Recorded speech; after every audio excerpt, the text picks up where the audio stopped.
Are we all set to go? All right, in that case, good morning, everyone. Thank you for joining us for this Dental Board of California meeting. I am Dr. Alan Felsenfeld, and I serve as the president of the board. Today is Tuesday, May 14th, 2024. This board meeting is being held in person. This is an official business meeting of the Dental Board of California. The board welcomes public comments on any item on the agenda, and it is the board's intent to ask for public comments prior to the board taking any action on any agenda item. Depending on the number of people who would like to testify on a particular agenda item, a total time limit of 2 minutes may be imposed. We ask all speakers to please stay on topic and not repeat testimony already provided. If you agree with the testimony provided, all you have to say is your name and your association if you wish, and that you are in support of any comments previously provided. If a time limit is determined to be necessary, please keep your comments within that time limit. I would like to call the meeting to order and ask the board secretary to please take the roll. Good morning. This is Dr. Lilia Larin, board secretary. I will call the roll. Chan? Chan here. Chan present. Cheng? Present. Cheng present. David? Who's David? He's not here, the new board, okay. That is correct. He's excused for the meeting. Felsenfeld? Felsenfeld here. Felsenfeld present. Forge? Absent. Forge. Larin present. McKenzie? Mackenzie here. McKenzie present. Medina? Medina present. Medina present. Molina? Molina here. Molina present. Olage? Olagi present. Olage present. Pacheco? Pacheco present. Pacheco present. Thakur? Is there video this time, Mr. President? No? No Okay. video. Thakur absent. You here. You present. The quorum has been established. Thank you, Dr. Loren. Good morning to you. We move on to item number 2, public comment on items not on the agenda. Before we open the public comment section on matters not on the agenda, I would like to remind individuals making comments to not discuss pending complaints, pending licensing applications, or pending disciplinary actions that may later come before the board for a decision. Such discussions, are considered ex parte communications, as they could provide information to board members that is outside of the record in violation of the Administrative Procedure Act. Such discussions could create conflict and lead to a board decision being challenged in Superior Court. Accordingly, if an individual makes comments on a pending disciplinary matter, the individual will be interrupted. The board can, of course, receive comments regarding the board's processes in general, but it cannot receive comments on specific case circumstances where the decision is still pending. In addition, public comments should address the board as a whole and not individual members. Please be aware that public comment during this agenda item should provide information to board members, but it is not a discussion between the board members and the public. The only action board members can take right now is to listen to the comments and decide whether they want to make a future agenda item on this topic. Though this may seem at times like the board members are not being responsive, following these guidelines is critical to ensure the rules of the Open Meeting Act are followed to avoid compromising the speaker's goals or the board's mission. In the interest of time, as we've done in the past, we would like to remind you again that public comments not repeat statements made by a prior commenter. If you are in support of a statement made by that individual and your comments have already been made, please just state your name and association if you wish, and your support of the previous commenter. Legislative hearings regularly use this practice. It's a good way to ensure that we can hear from everyone today. Are there any public comments? Seeing none, we will move on to agenda item number 3, the discussion and possible action on the February 9th, 2024 board meeting minutes. You all have the minutes before you in your packet. Is there any board member discussion on the minutes?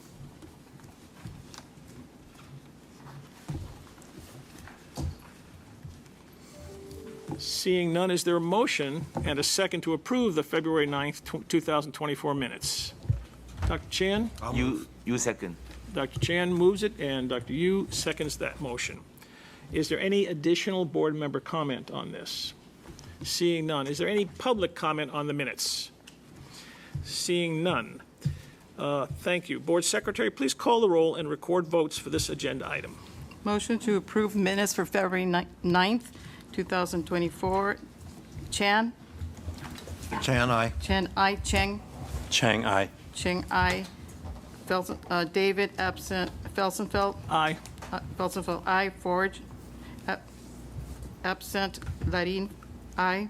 McKenzie, Mackenzie, yes. McKenzie, aye. Medina, Medina, I. Medina, aye. Molina, Molina, I. Molina, aye. Olage, Olagi, aye. Olage, aye. Pacheco, Pacheco, aye. Pacheco, aye. Thakur, absent. You, UI. aye. Motion passes. Thank you, Dr. Loreen. We move on to item number 4, the Board President Report. We have been deficient public members on our board for the longest time, and we want to thank the Governor's office and the Governor for appointing 2 new members to our board. Mr. David, Robert David, cannot be here by virtue of a prior commitment that will take him out of the country, but we do have Mr. Kevin Chang, who is our newest member, who is with us today. We've had an opportunity to meet Mr. Chang telephonically and electronically, but he's an attorney who was appointed, and we'd like you to just tell us a little bit about yourself and where you're from and what experiences you might have had in the governmental world. Sure. Thank you very much, Dr. Felsenfeld. Kevin Chang. I am a director of construction with City of Hope. I reside here in Southern California in the city of San Marino. I currently sit on the Planning Commission of my city as the chairman of the Planning Commission. That's my first foray into public hearings and public service, civic service. I am also a licensed real estate broker, so I'm in real estate. And my entire family's in healthcare in various functions, either medical or otherwise. So I felt it was fitting to participate and be in this role. Well, thank you, Mr. Chang. We look forward to your participation, and we have appointed, as we have recently, we've revised the concept of putting a mentor on new members just to help them, guide them through the processes, which can be a little confusing. And we're going to ask Ms. McKenzie to be your mentor, because you two can speak legal to each other, and that'll be fine. And she's certainly willing to do that, and an excellent mentor. So welcome. If you have questions while we're doing things, please stop and ask. Dr. Chan can probably whisper to you also. He's also very experienced. So we look forward to you being here. Thank you so much. Congratulations. Thank you. A couple of other things for the President's Report. I had the opportunity to attend the DCA President's Training back in February. A very thorough discussion of what presidents are supposed to do. We also, I did the CDSA, the California Dental Society of Anesthesiology. I mentioned in the last that I was preparing a lecture on enforcement for them, and I went up and I did that and spoke about a half an hour there on that. Fairly well received. People were very interested in how we enforce people who don't play by the rules that we have imposed upon them. And then I entertained some questions which went all over the place relative to 501 and things like that, but we corralled it back and we tried to do that. So that was a good experience. I think we also gained a couple of new potential anesthesia inspectors, which we'll talk about later. The sunset hearing was, I think Dr. Montez is going to give a good review of that. We went up there and did that on the 12th of March. It was hard. It took about twice as long as we expected. We got challenged in a number of areas, and I'm going to leave you to go with the details on that, and we can supplement that back and forth as need be. But we had a good time, and I think we did okay. It went very well for us. And then finally, we had our new member orientation for Mr. Chang and Mr. David back I guess a couple of weeks ago on the 26th of April, and that went well, I hope, and we had a chance to look at our book and answered some questions, and both these gentlemen are going to work out very, very well. And that concludes my report. Any board comments on it? Seeing none. Is there any public comment on my report? Seeing none, we can move on. Let me get rid of this. We're going to go to item number 5 now, the Executive Officer Report. Dr. Montez. Thank you, Dr. Felsenfeld. Dr. Montez, or Tracy Montez, Executive Officer of the Dental Board. And as I mentioned earlier this morning, board staff has just been working extremely hard on our sunset bill and addressing legislation that's come up. We did participate, Dr. Felsenfeld and I, in the sunset hearing, and we were ready to dazzle with all of our statistics and accomplishments, and instead we got drilled on access to care questions and collection of demographic data. And so, of course, we were able to respond by discussing our Access to Care Committee and the various steps that we're taking through the additional pathways in our sunset bill. And then we also clarified our role in the collection of demographic data. And for those who are not familiar with that, there is government code that prevents us from collecting demographic data upon licensure. However, we do collect it in in a number of ways through renewals, and this is required. We have another agency that collects this data on behalf of the dental board as well as other healing arts boards, and this is provided. And so we did include this in our responses to the sunset hearing questions. So we did try to dazzle a little bit in between those questions, but that was really the focus. And it, you know, for obvious reasons, these are important things, and I'd just like to say that I think the board is doing what it's intended to do in terms of addressing access to care within the parameters of consumer protection and current government codes. And that's really it to my report. Board staff are listening and watching today, and just very happy for all their efforts to get us here prepared for the board meeting. Thank you. Thank you, Dr. Montez. Are there any board comments or questions relative to her report? I see none. Is there any public comment in person? I see none again. Thank you. Informational, no votes are necessary. We're going to move on to item number 6 now, a report on the Department of Consumer Affairs activities, which may include updates on the department's administrative services, human resources, enforcement, information, technology, communications and outreach, as well as legislative, regulatory, and policy matters. Dr. Geer, Ms. Geer, is with us again. We're very happy to have you down here. You've got a big bunch of stuff to talk to us about. Go. All right. Hello and good morning, President Dr. Felsenfeld, Vice President Pacheco, Executive Officer Dr. Montez, and members of the board. I'm Melissa Geer, Deputy Director for Board and Bureau Relations, and I appreciate the opportunity to share the Department of Consumer Affairs update this morning. Before I begin my update, I would like to congratulate and welcome board members Robert David, in his absence, and Kevin Chang on their recent appointments to the board. Welcome. First, I would like to take a moment to thank you for your service. Although Public Service Recognition Week has ended, DCA honored more than 3,000 DCA board and bureau employees dedicated to protecting California consumers. DCA thanks all employees and board members for their service and contributions to consumer protection. Second, on April 30th, DCA hosted an in-person meeting with Secretary Tamika Moss and executive leaders. It served as an opportunity for DCA leaders to meet our new secretary and hear her vision and priorities for the Business, Consumer Services, and Housing Agency and the department. Next, the U.S. Department of Education announced a new regulation that will affect non-degree school programs approved by boards and bureaus. Starting July 1st, 2024, the regulation will limit program length to 100% of the state's minimum hour requirements, making the minimum requirements the maximum. Non-compliant programs will no longer be eligible for federal Title IV funding after July 1st, 2024. However, on April 15th, 2024, in response to questions from numerous states and schools, the U.S. Department of Education issued guidance regarding changes to program length restrictions, including exercising its enforcement discretion until January 1st, 2025. DCA continues to work with the U.S. Department of Education, California Legislature, and executive officers on this important issue. Also, DCA has learned of a recent increase in scams targeting licensees. Though the nature of the scams varies, they are similar in that they involve individuals falsely identifying themselves as board employees and telling the licensee they are under investigation. The scammers attempt to gather personal and/or financial information and may even demand a payment. Boards are urged to be vigilant and proactive in providing licensees with tips to avoid being scammed. In addition, on April 5th, 2024, DCA's Diversity, Equity, and Inclusion Steering Committee held its quarterly meeting. The committee reviewed and discussed the member application process, establishing subcommittees, and solicited input from the committee on how to expand language access, workforce development, and advance DEI in 2024. The next committee meeting will be held on July 26th. If you have any ideas you'd like the committee to consider, please let your executive officer know. As a reminder, DCA's Learning Management System has many DEI-related training courses available. Board members are encouraged to participate in available trainings and continue to grow in our DEI efforts.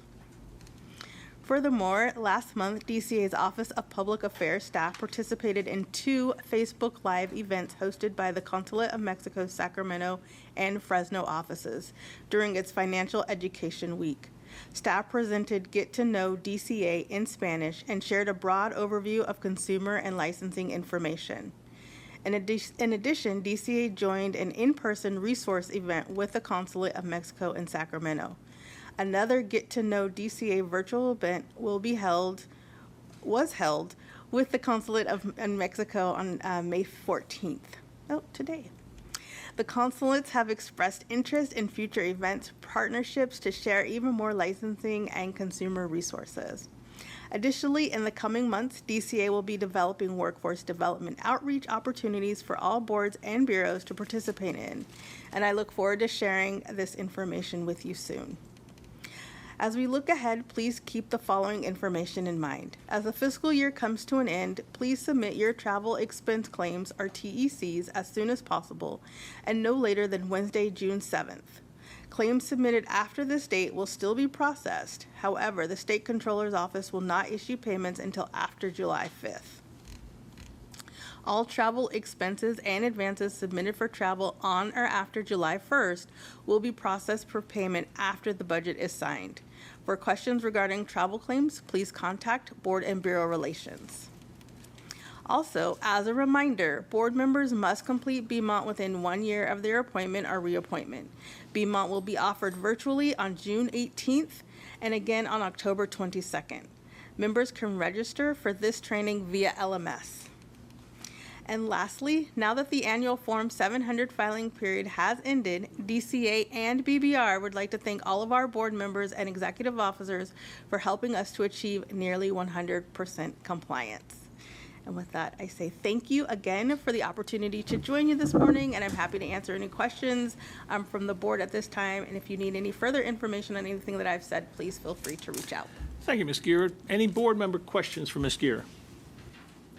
Seeing none, is there any public comment on her report? In that case, you're excused. Thank you very much.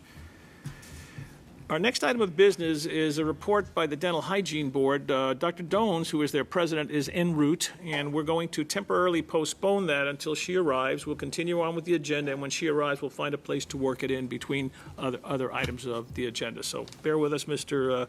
Lum, and we'll get it done from there. And now we go to board agenda item number 8, which is the budget report. Mr. Ramboa, where are you? Wilbert, come on up and come and speak to us.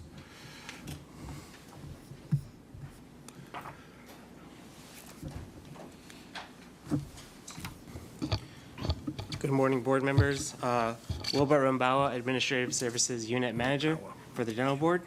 I'll be providing the fiscal report for fiscal month 8, which is as of February of 2024. The board began 22-23 with a fund balance of $17.6 million and collected approximately $19.5 million in revenues, with $3.2 coming from initial licensure fees and $15 million from license renewals. Currently, the board's appropriation of $21 million, the board is projected to expend at least $19.1 million. This information can be found on page 36 of your materials.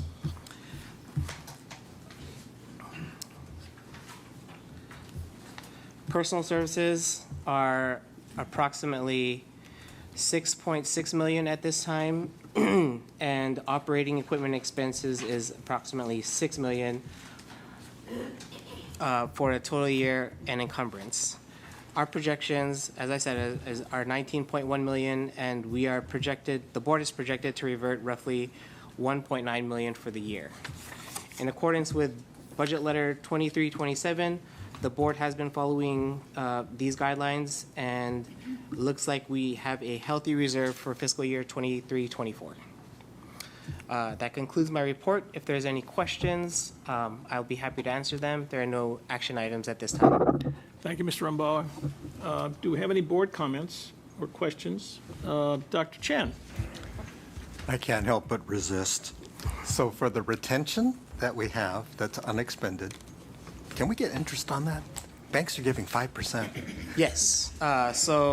If you are referring to the government, the general fund loan, we will be collecting 0.67% on that, and that is expected to be repaid next fiscal year, June 30th of 2025. Any other board comments or questions? Is there any public comment on this report? There's no action necessary, but public comment is always welcome. And we have none. Thank you very much, Mr. Rumbaugh. I think we're good. Thank you. We're now going to go on to item number 9A, enforcement, review of statistics and trends. I'm going to ask supervising investigator of the Orange Enforcement Field Office, Patrick Morrissey, to come and join us for this. Morning, everyone. I'm Patrick Morrissey, supervising investigator for the Dental Board. I'm presenting the third quarter. Oh, sorry. I'm Patrick Morrissey, supervising investigator for the Dental Board. I'm presenting the third quarter enforcement statistics on behalf of Carlos Alvarez, the Southern Chief of Enforcement. Does anyone have any questions? This concludes my presentation. Okay.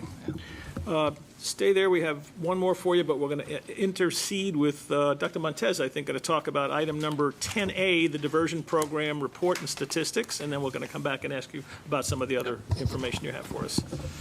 So if I may, I just would like to add on the enforcement item is that, again, stats are trending where we want them to go in terms of cases. We do continue to see a steady increase in complaints. We don't necessarily view this as a bad thing, but our case closures are moving in the direction that we'd like. And I also, again, want to acknowledge, as I try to do each board meeting, our enforcement staff that have been asked to do some different things lately with regard to adding more detail into our BREEZE system. You've heard us talk about BREEZE. We hear BREEZE a lot talked about with licensing, but it's also used for enforcement, and it's used to enforce time when our investigators work on the cases, and this is very important, so that we can get an accurate picture of how much it costs to investigate a case and whether or not additional staff are needed. And so Christy Bell, our Assistant Executive Officer, has been working very hard with the Enlightened Enforcement Project that you've also heard about, and with the whole enforcement division working to make these changes as they are related to all of the data that you're seeing here. So I just, again, wanted to make sure we included that, or I included that, because I know that it's been tough on our supervisors and our investigators, but it's very much appreciated. And then with that, we need to take comment, don't we? Did you already did that? Never mind. Okay, sorry. So I'm going to go into item number 10A. This is our diversion report and statistics, and I would like to say that currently, to this date, we do have 6 participants. Again, this is the program that our executive officer, Ms. Bell, manages, and there's no action required here. This is, again, simply a quarterly report that we provide to you to show those individuals that are in the program, whether it's enforcement, referral, probation, self-referral, things like this. And it is managed by Maximus. This is the department's vendor. And I'm happy to answer any questions for you. Any board member questions on the diversion report? Is there any public comment on the diversion report? Seeing none, we're going to go on to item 10B, the Controlled Substance Utilization Review and Evaluation System Report, CURES. Once again, Supervising Investigator Morrissey, would you like to comment on the report? Yes. Once again, I'm presenting on the third quarter Controlled Substance Utilization Review and Evaluation System Report, also known as CURES, on behalf of Carlos Alvarez, the Southern Chief of Enforcement. Carlos wanted to highlight that the board was able to obtain a number of licensees registered with the DEA. As of April 4th, 2024, there are 28,512 DEA registered dental practitioners in the state of California, and this concludes my presentation. Thank you. That's a fair number. We've been looking for that information for a while. Okay, Supervising Investigator Morrissey, thank you very much. We appreciate it. We're going to move on to item 11. Public comment. Public comment? I'm sorry, you're right. I think you could probably go, but, board comment? Board comment, seeing none, public comment, I think we're fine. Thank you very much. All right, item 11A, an update on dental licensure and permit statistics. We're going to ask, Paige Regali is going to be on the phone, I believe. And where's the phone? It's over there. It's over here by Mirella. Okay, do you want to, Ms. Regali, are you there? Can you hear us? I'm here. Can you hear me? Yes, we can. We'd like you to do 11A, the update on dental licensure and permit statistics. Perfect. Thank you, Dr. Felsenfeld. My name is Paige Regali. I am the Chief of Administration and Compliance, and today I'll be presenting Agenda Item 11A, which begins on page 70 of your meeting materials. This memo provides an overview of application statistics, law and ethics examination statistics, and license and permit statistics for the dental licensing and examination unit. Page 75 of your meeting materials includes information on the last occupational analysis done by the Office of Professional Examination Services and the target date for the next occupational analysis, which is 2025. Beginning on page 79 of your meeting materials, the table provides statistics on current and active dental licenses by county and on the population per dental license from fiscal year 21-22 through March 31st, 2024. Yuba County has the highest population per dentist, and both Sierra and Alpine counties continue to have the lowest population per dentist. There is no action requested, and this concludes the agenda item. Thank you. Thank you. I guess want to reiterate something that Dr. Montez said earlier. These numbers don't really mean a whole lot relative to dental care being provided in a given county, because in a given county where there's only one or two dentists, someone could come in from another county, or the dentist in a larger county could go out to, we could have Los Angeles County dentists going to Orange County to practice and the like. So it's informational and not much we can do with the data, but it's nice to see this. And there are obviously areas with lower population to dentist ratios, but that's dentists living there. But thank you. Any other board comments on this report? Seeing none, is there any public comment on this report?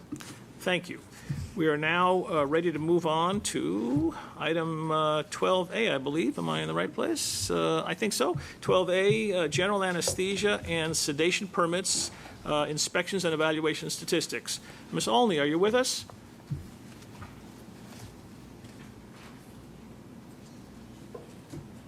Jessica Olney, can you hear us? Can someone see? Just give her a minute. Yeah, she may be switching over. That's fine. Hi, good morning. There you go. Good morning. Dr. Felsen.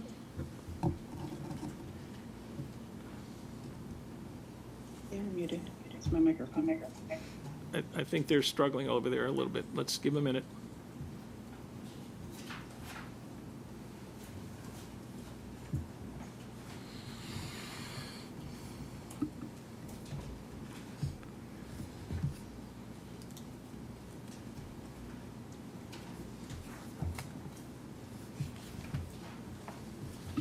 Hi, can you guys hear me? Many times, actually. Yes, we can hear you, but there's an echo. Okay, I think we have it figured out now. There, yeah, good. Hi, good morning. Thank you, Dr. Felsenfeld, and good morning, members of the board. My name's Jessica Olney, Anesthesia Unit Manager, and I'll be presenting Agenda Item 12A, the general anesthesia and sedation permit.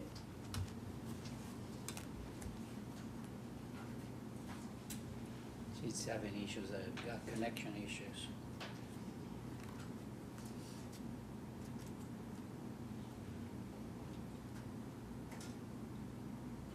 Have we lost her? No, she's Nope, you haven't lost Okay, there you me. go.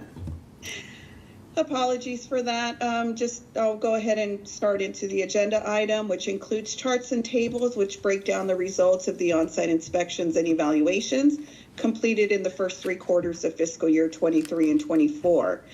These are separated by permit type. Also included in the data is the 4 previous fiscal years, except for the moderate sedation permit, which is new.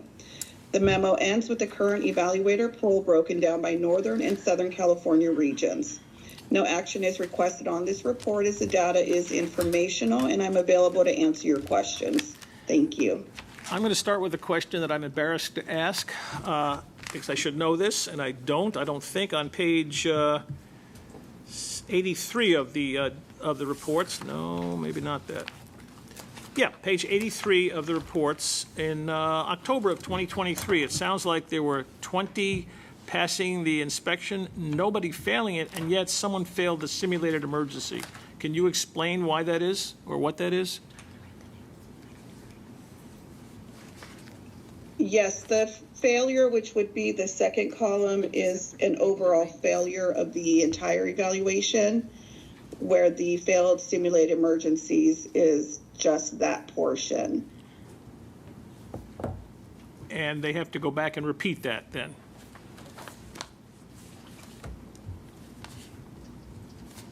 Correct, they would retake that portion. Okay, I guess I understand that now. Thank you. Any other board comments on that? Is there any public comment on this report? Okay, that's fine. We'll move on now to item 12B, an update regarding the board. I can get this to go. The board implementation of Senate Bill 501 Glazer, Chapter 929, the statutes of 2018. Ms. Olney.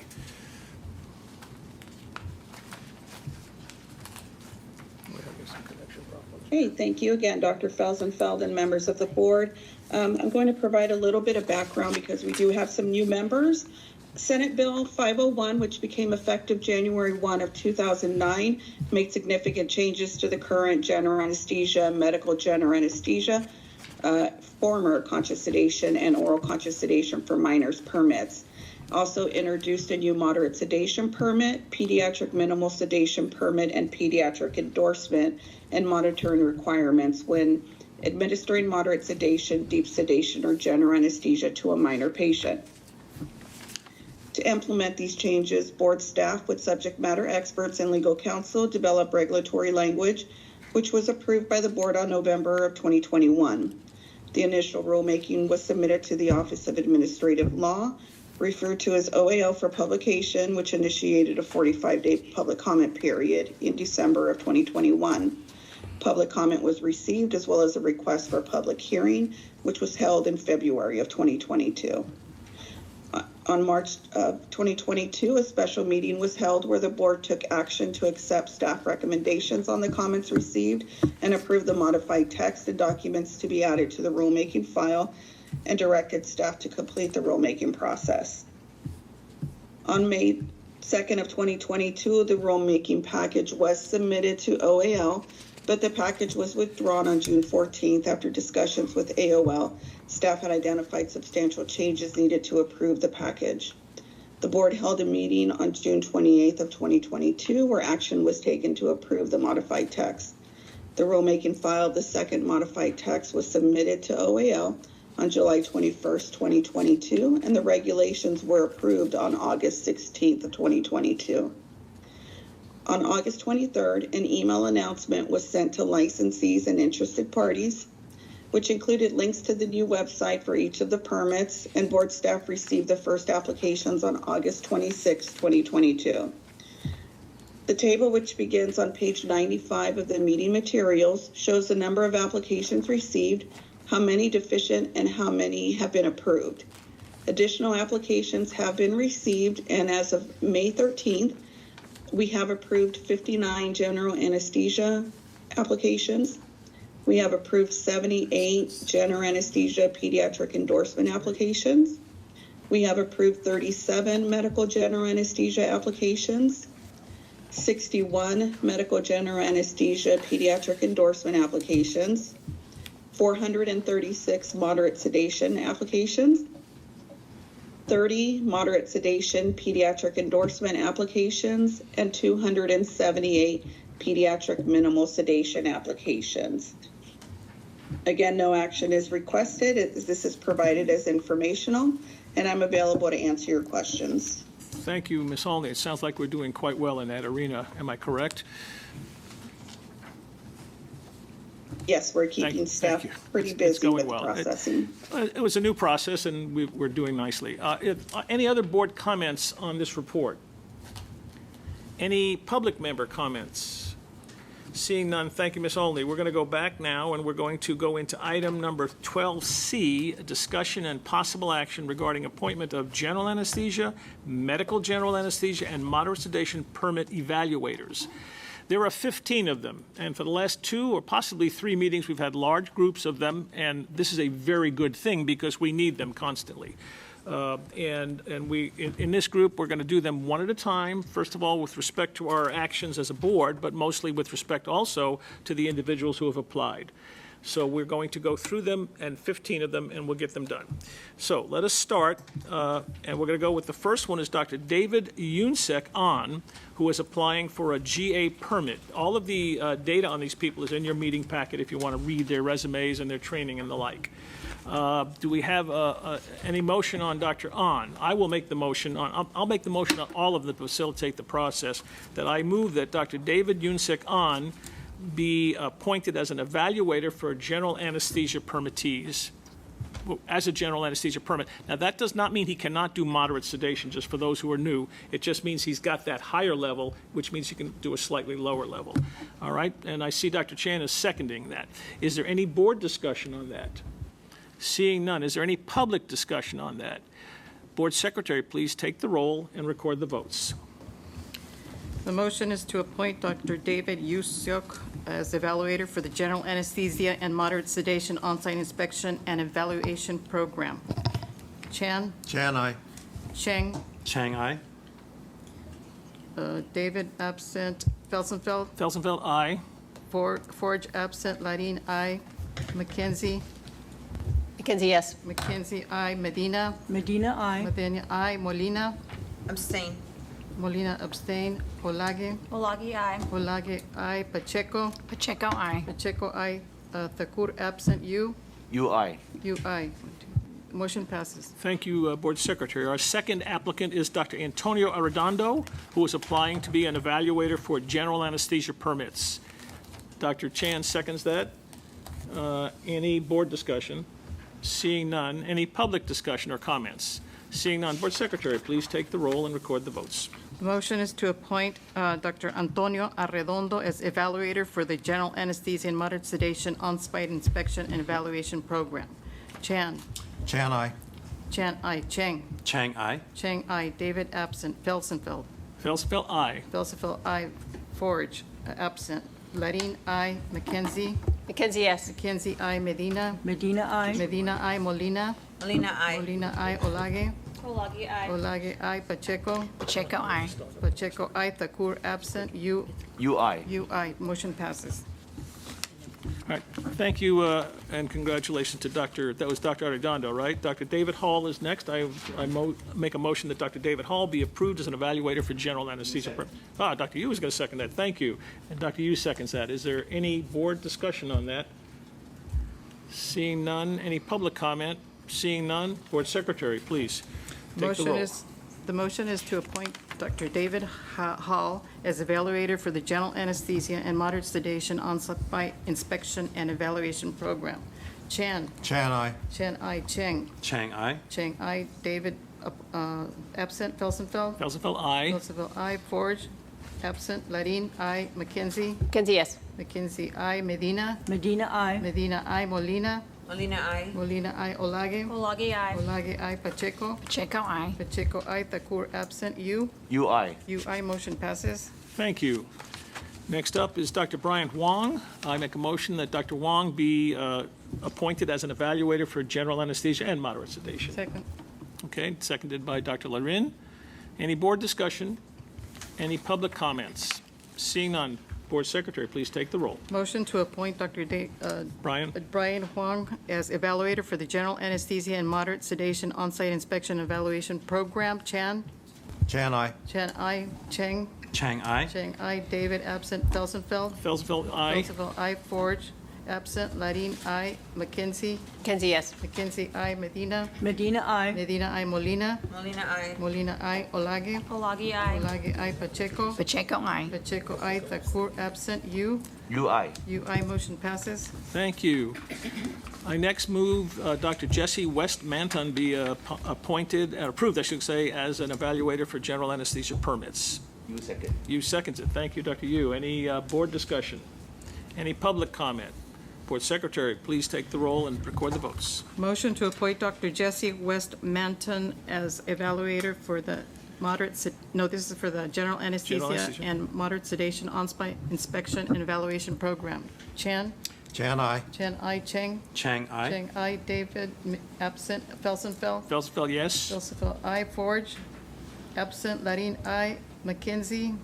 McKenzie, yes. McKenzie, I. Medina? Medina, aye. Medina, I. Molina? Molina, aye. Molina, I. Olage? Olagi, aye. Olage, I. Pacheco? Pacheco, aye. Pacheco, I. Thakur, absent. You? UI. You, I. Motion passes. Thank you. I move that Dr. Dennis, I think that's Bake, that's an I, Bake, Dr. Dennis Bake be approved as a moderate sedation evaluator. Pacheco, second. Pacheco has seconded it. Any other board comments? Any public comments? Dr. Loren, if you'll be kind enough to take the roll and record the votes. The motion to appoint Dr. Dennis Bake as evaluator for the moderate sedation on-site inspection and evaluation program. Chan? Jan, I. Chan, I. Cheng? Chang, aye. Cheng, I. David, absent. Felsenfeld? Felsenfeld, yes. Felsenfeld, I. Forge, absent. Larin, I. McKenzie? McKenzie, yes. McKenzie, I. Medina? Medina, aye. Medina, I. Molina? Molina, aye. Molina, I. Olage? Olagi, aye. Olage, I. Pacheco? Pacheco, aye. Pacheco, I. Thakur, absent. You? UI. You, I. Motion passes. Thank you. I move that Dr. Mark Beckstead be appointed as an evaluator for moderate sedation permits. Medina, second. Medina, second that. Thank you. Any board comment? Any public comment? Board Secretary, please take the roll. Record the votes. Motion to appoint Dr. Mark Beckstead as evaluator for the moderate sedation on-site inspection and evaluation program. Chan? Jan, I. Chan, I. Cheng? Chang, aye. Cheng, I. David, absent. Felsenfeld? Felsenfeld, yes. Felsenfeld, I. Forge, absent. Larin, I. McKenzie? McKenzie, yes. McKenzie, I. Medina? Medina, aye. Medina, I. Molina? Molina, aye. Molina, I. Olage? Olagi, aye. Olage, I. Pacheco? Pacheco, aye. Pacheco, I. Thakur, absent. You? UI. You, I. Motion passes. Thank you. I make a motion to approve Dr. Artro Boyajian as an evaluator for moderate sedation permits. Second. Thank you, Dr. Loren. Any other board comments? Any public comments? Please take the roll and record the votes. The motion is to appoint Dr. Arto Boyajian as evaluator for the moderate sedation on-site inspection and evaluation program. Chan? Jan, I. Chan, I. Cheng? Chang, aye. Cheng, I. David, absent. Felsenfeld? I'm Felsenfeld? sorry, yeah, aye. Felsenfeld, I. Forge, absent. Larin, I. McKenzie? McKenzie, yes. McKenzie, I. Medina? Medina, aye. Medina, I. Molina? Molina, aye. Molina, I. Olage? Olagi, Olage, I. Pacheco? Pacheco, aye. Pacheco, I. Thakur, absent. You? UI. You, I. Motion passes. And thank you. I move that Dr. David Epstein be approved, as an evaluator for moderate sedation. Olagi, second. Thank you. Any other board comments? Any public comments? Please take the roll and record the votes. Board Secretary. Motion to You're working approve. hard, Dr. Loren. Motion to approve Dr. David Epstein as evaluator for the moderate sedation on-site inspection and evaluation program. Chan? Jan, I. Chan, I. Chen? Chang, aye. Cheng, I. David, absent. Felsenfeld? Felsenfeld, yes. I. Felsenfeld. Forge, absent. Larin, I. McKenzie? McKenzie, yes. McKenzie, I. Medina? Medina, aye. Medina, I. Molina? Molina, aye. Molina, I. Olage? Olagi, aye. Olage, I. Pacheco? Pacheco, aye. Pacheco, I. Thakur, absent. You? UI. You, I. Motion passes. Thank you. I believe we're up to Dr. Alon Friedman. I am going to make a motion that Dr. Friedman be granted an approval as an evaluator for moderate sedation permits. Medina, second. Thank you, Dr. Medina. Any board comments? Any public member comments? Board Secretary, please take the vote. Motion to appoint Dr. Alan Friedman as evaluator for the moderate sedation on-site inspection and evaluation program. Chan? Jan, I. Chan, I. Cheng? Chang, aye. Cheng, I. David, absent. Felsenfeld? Felsenfeld, yes. Felsenfeld, I. Forge, absent. Larin, I. McKenzie? McKenzie, yes. McKenzie, I. Medina? Medina, aye. Medina, I. Molina? Molina, aye. Molina, I. Olage? Olagi, aye. Olage, I. Pacheco? Pacheco, aye. Pacheco, I. Thakur, absent. You? UI. UI, motion passes. Thank you. I make a motion that Dr. Brian Hanratty be approved as an evaluator for moderate sedation. Second. Second by Dr. Lorin. Thank you. Any board comments? Any public comments? Board Secretary, please take the roll. The motion is to appoint Dr. Brian Hanratty as evaluator of the moderate sedation on-site inspection and evaluation program. Chan? Chan, aye. Chan, I. Cheng? Chang, aye. Cheng, I. David, absent. Felsenfeld? Felsenfeld, yes? Felsenfeld, I. Forge? Absent. Leddy? I. McKenzie? Kenzie, yes. McKenzie, I. Medina? Medina, I. Medina, I. Molina? Molina, I. Molina, I. Olage? Olagi, I. Olage, I. Pacheco? Pacheco, I. Pacheco, I. The court absent. You? UI. You, I. Motion passes. Thank you. I make a motion that Dr. Brian Hollander be approved as an evaluator for moderate sedation permits. Dr. Yu, thank you. Any other board comment? Seeing none. Any public comment? Seeing none. Board Secretary, please take the vote. Motion to appoint Dr. Brian Hollander as evaluator for the moderate sedation on-site inspection and evaluation program. Chan? Chan, aye. Chan, I. Cheng? Chang, aye. Cheng, I. David, absent. Felsenfeld? Felsenfeld, aye. Felsenfeld, I. Forge, absent. Ladine, I. McKenzie?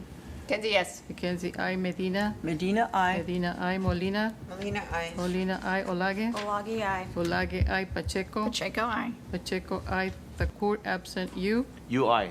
You, aye. Motion passes. All right, thank you. I make a motion that we approve Dr. Brian Lesage as an evaluator for moderate sedation permits.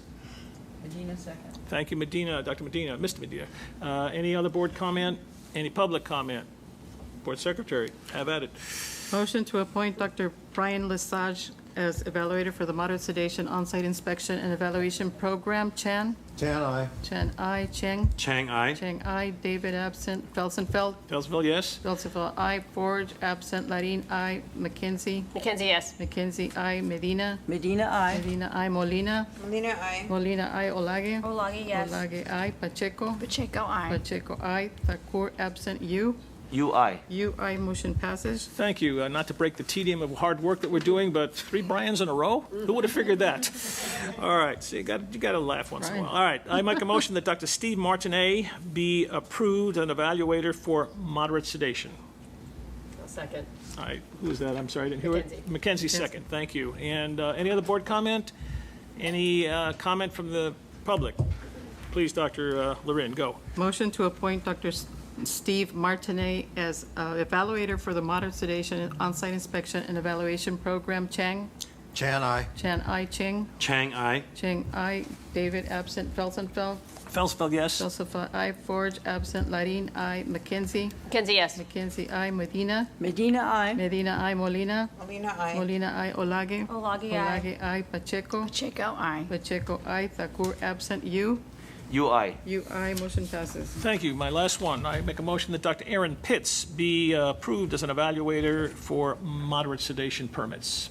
Mackenzie, second. Dr. McKenzie, thank you, Ms. McKenzie.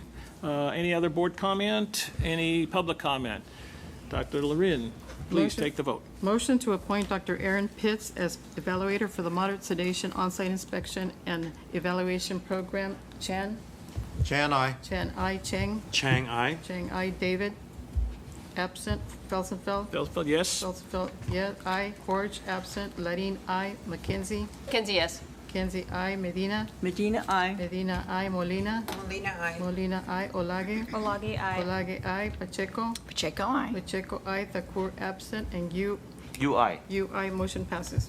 Thank you. My congratulations to all 15 of these individuals.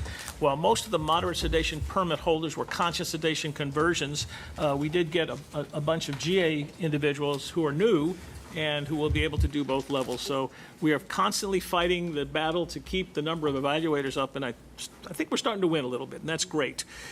We now move on to agenda item 12D, a discussion and possible action on the recommendation from the board's anesthesia committee regarding renewal of moderate sedation permit following failure of an on-site inspection and evaluation. Ms. Olney, are you going to speak to that a little bit?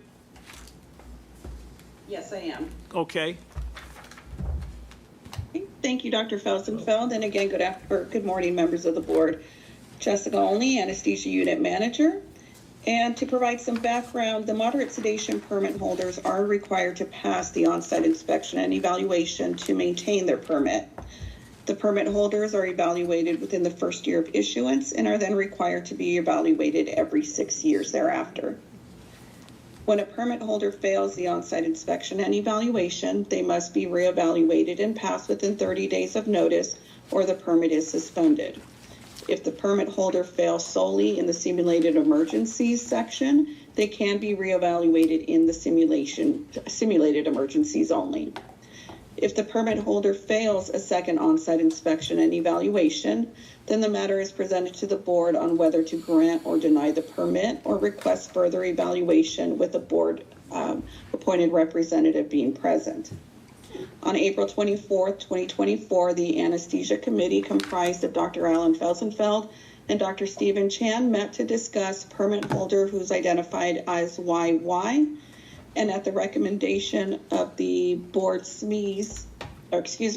who at the recommendation of the board subject matter experts failed 2 on-site inspections and evaluations in the simulated emergencies portion. The anesthesia met to discuss and has made the recommendation to deny the permit of YY, and if the permit holder seeks to apply for a new moderate sedation permit,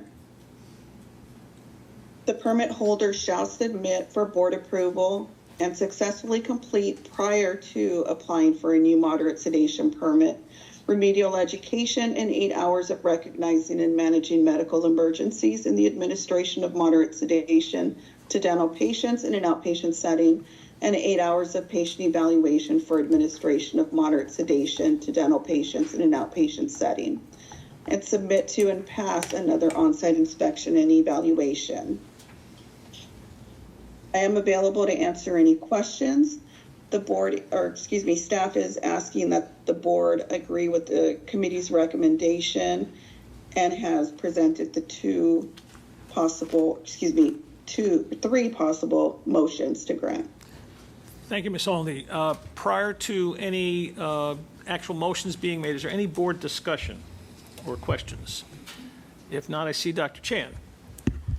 This is Chan. I'm going to move number 2, move to adopt the committee recommendation to deny renewal of the moderate sedation permit if permit holder YY seeks to apply for a new MS moderate sedation permit. The permit holder shall submit for prior board approval and successfully complete, prior to applying for a new moderate sedation permit, remedial education of 8 hours in recognizing and managing medical emergencies in the administration of moderate sedation to dental patients in an outpatient setting, and 8 hours of patient evaluation for administration of moderate sedation to dental patients in an outpatient setting, and submit to and pass an on-site inspection and evaluation.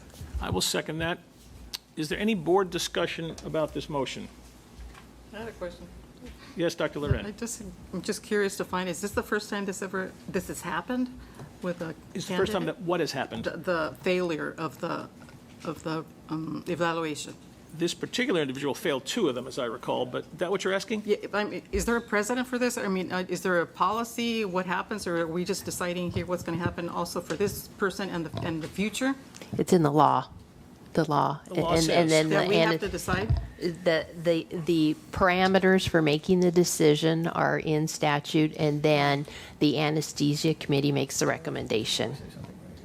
Okay, Correct, thank and you.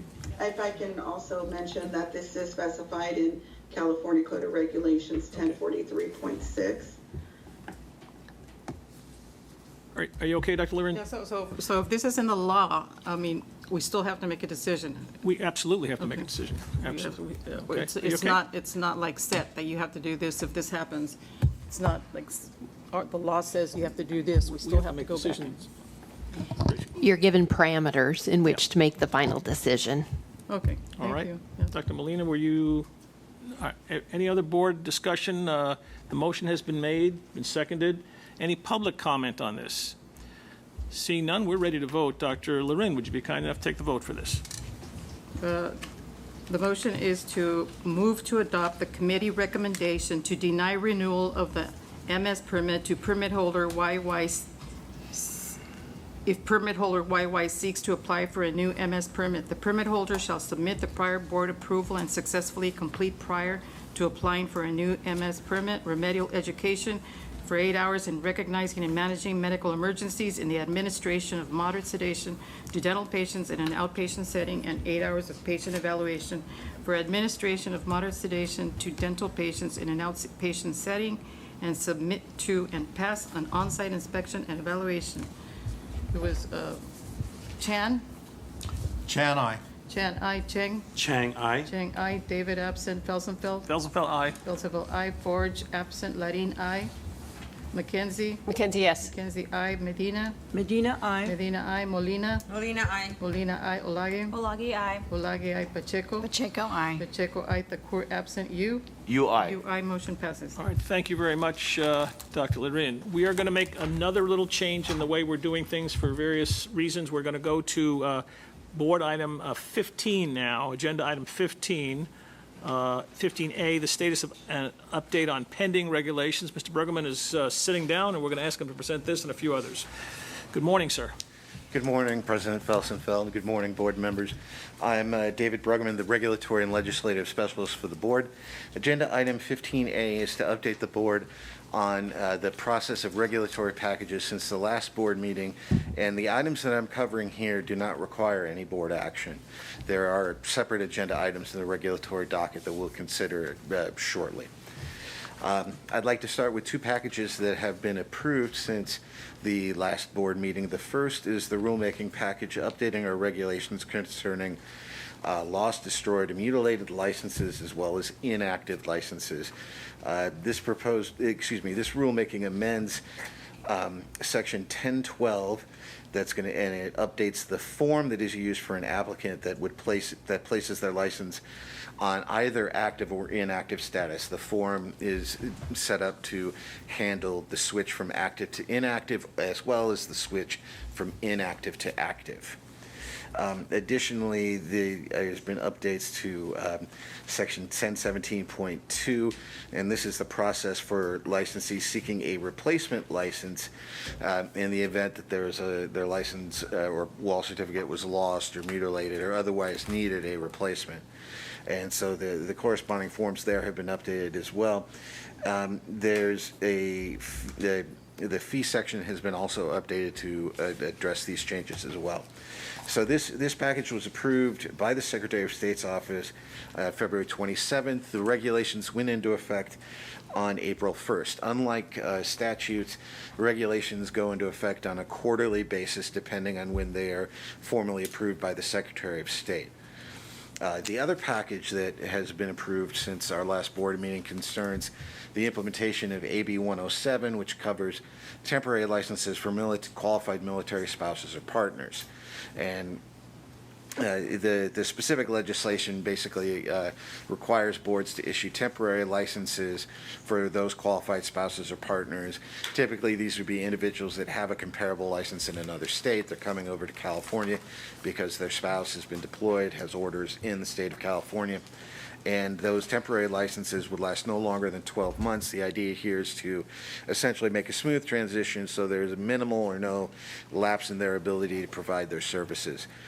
That package was approved by the Secretary of State on March 1st, and that essentially is on the other side of a deadline. And so those regulations aren't in effect yet. They will go into effect on July 1st of this year, so relatively soon. But those are the two packages that have been formally made into regulation since the board last met. As regarding the other packages that we are working on, our disciplinary guidelines updates, that package is currently with the Business Consumer Services and Housing Agency, and this is the final step before it is filed. The final package is filed with the Office of Administrative Law. The board we've already had an initial public comment period and a subsequent modified text comment period, so we anticipate hearing within a few weeks on this particular package. for the update to the board's uniform standards for substance abusing licensees. That's in the earlier stage of the process. It's under review for its initial filing with the Office of the Office of Administrative Law. And this would be for the posting and the initiation of the 45-day public comment period. It's been with the agency since the middle of April. So we anticipate it going to the Office of Administrative Law soon. We, board staff, are still currently working on the application for licensure by examination, that rulemaking package. And then with the assistance of the Dental Assistant Council's working group on DA regulations, I'll talk a bit more about them in another item.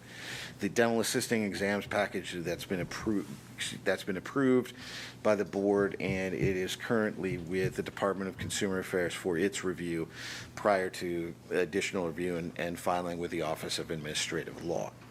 But that's the update on rulemaking packages since the last board meeting. It sounds like things are progressing appropriately in the system that we have. As best as we can, yes, absolutely. Thank you. Is there, Dr. Montez? We do have Ms. Shields, our regulatory attorney, on the line participating as well. Would you like to offer anything before we open it up to board members, Ms. Shields?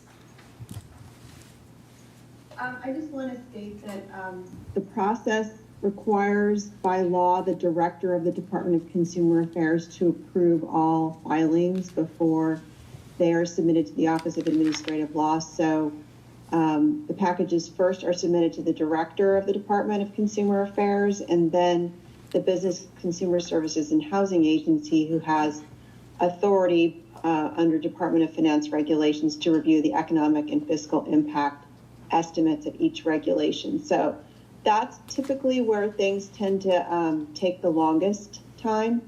And that's why you'll see a lot of the regulations that you've authorized us to file have been pending with that agency. Thank you. All right, thank you, Ms. Shields. We appreciate that. Any board comment on the report? Any public comment on the report? Okay, Mr. Brueggemann, we got 15B, if I can get down here in my... And that's an update on the progress of the board's infection control regulations. Yes, absolutely, President Felsenfeld. So the board had previously approved the appointment of a two-person working group to assist in the update of the infection control guidelines. We're obligated by law to review these periodically and in conversation with our colleagues at the Dental Hygiene Board, reach a consensus in terms of any updates that need to be implemented within regulation. So the working group did meet last month on April 15th, and we've set up a strategy. We're going to consult with relevant experts with other boards across the department to see what specific items within the regulations, which is in section 1005 of the dental board regulations, what areas need to be updated, and we would anticipate being able to draft language to have that brought before the council of the board at a subsequent board meeting. And that's the extent of our report on the working group's actions. Okay. Any board comments? Dr. Chan? This is really highly appropriate considering the entire industry has learned a lot since the pandemic on what infection control really means. Good point. Thank you. Any other board comment? Any public comment on this particular package? Mr. Lum?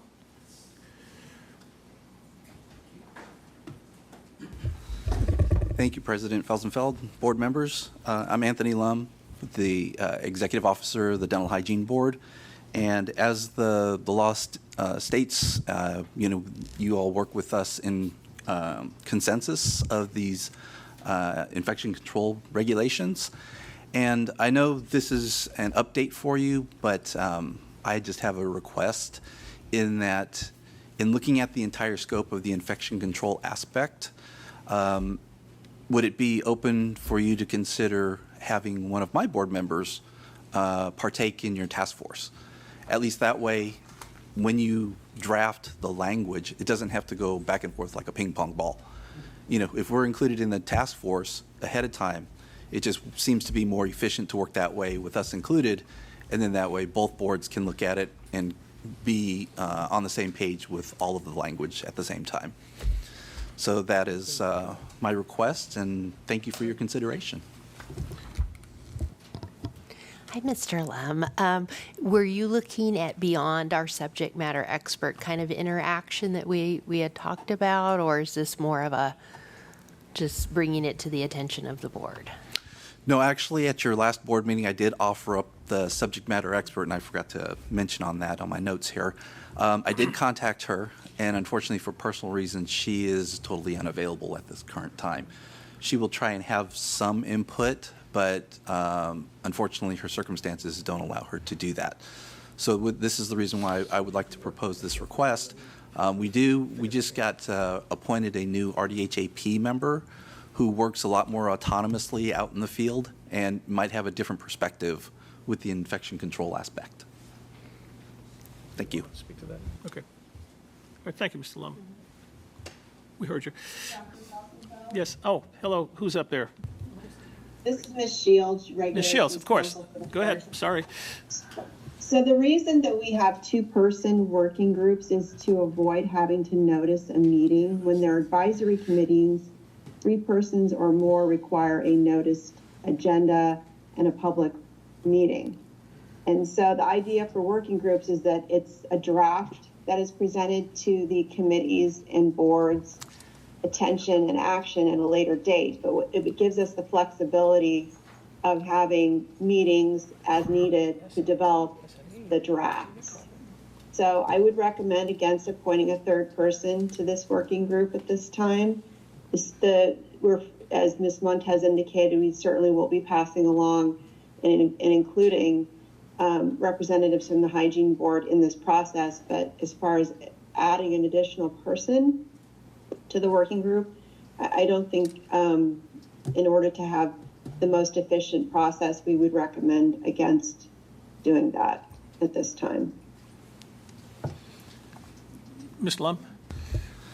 Yeah, I just had a question on that aspect because my understanding is that provision is for 3 members of a particular board. We're handling that between 2 different boards now. It's not, I was under the assumption that it pertained to your particular single board. However, this is for a task force, and I think it's pertinent to get input as far as that 3rd person is concerned. Thank you. I think it would be best to confer with our attorneys who are indicating that it does create a new advisory committee, which would require public noticing.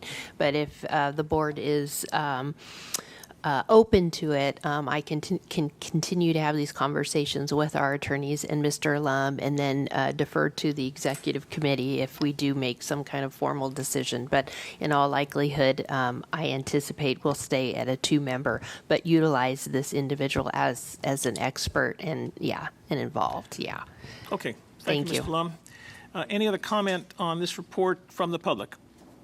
Seeing none, I think we can move on to 15C, Mr. Bruggeman, update on the progress of the Dental Board's Dental Assisting Regulations Advisory Working Group. Thank you. So we have a 2-person advisory group for the dental assisting regulations. It corresponds with, Council Chair, Dental Assisting Council Chair Kara Miyazaki and Vice Chair Fowler are the 2 members of the group. Vice Chair Fowler met with staff in January of 2024, and this was a strategy discussion session where we identified 2 areas that we would want to make as our first steps towards review and updating of the dental assisting regulations. The first is a Section 100 rulemaking package addressing the language in regulation sections 1069, 1076, and 1086. That's actually agenda item 15D, so I'll defer further discussion to that point.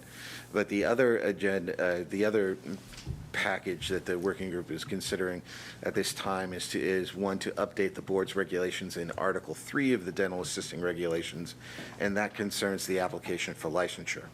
As I've discussed already, the exams package is working its way through the rulemaking process. So we are making progress on significant portions of the dental assisting regulations. Moving forward, we're going to be mindful of the efforts in going on with respect to the board's sunset legislation, because that does address several aspects of the dental assisting statutes. And so we want to be careful to make make proposed regulatory language that reflects what we anticipate to be new laws taking effect in 2025. The working group did have a second meeting on April 3rd. At that time, we reviewed proposed language for both the Section 100 package as well as the dental assisting applications package. Since it is on the agenda, we are going to propose action on the Section 100 package, but the language for the dental assisting applications package is not fully baked, so to speak, at this point in time. We anticipate being able to bring that to the council for their feedback and review, as well as to the board at a subsequent meeting. The council did have an opportunity earlier this morning to review the Section 100 package. I'll get into that at the next agenda item. But that's the extent of my update on the dental assisting working group, dental assisting regulations working group, and I'm able to answer any questions you might have. Thank you. Any board comments or questions for Mr. Bruggeman? Seeing none, is there any public comment on that? If not, we can move on to 15D. That's, I think, what you were just referring to in terms of discussions and possible action to make non-substantive rule changes per Section 100 of Title I of the California Code of Regulations, CCR, to repeal CCR Title 16, Section 1069 and its title, and amend CCR Title 16, Sections 1076 and 1086 concerning the Permit Reform Act. Mr. Bruggeman. Thank you, President Felsenfeld. So I'm going to be discussing the memo and the proposed language and the justification that starts on page 136 of the meeting materials. I do want to note one technical change that we would like to make in the proposed language, as our board counsel had indicated earlier. In the note set portion of this language, which is on page 142, it makes a reference to Section 1754 of the Business and Professions Code, and we need to make a change to 1752.4. So instead of 1754, we want it to read 1752.4 to reflect changes in law since these regulations were initially implemented. I'd just like to add, this is Tara Welch, Board Counsel.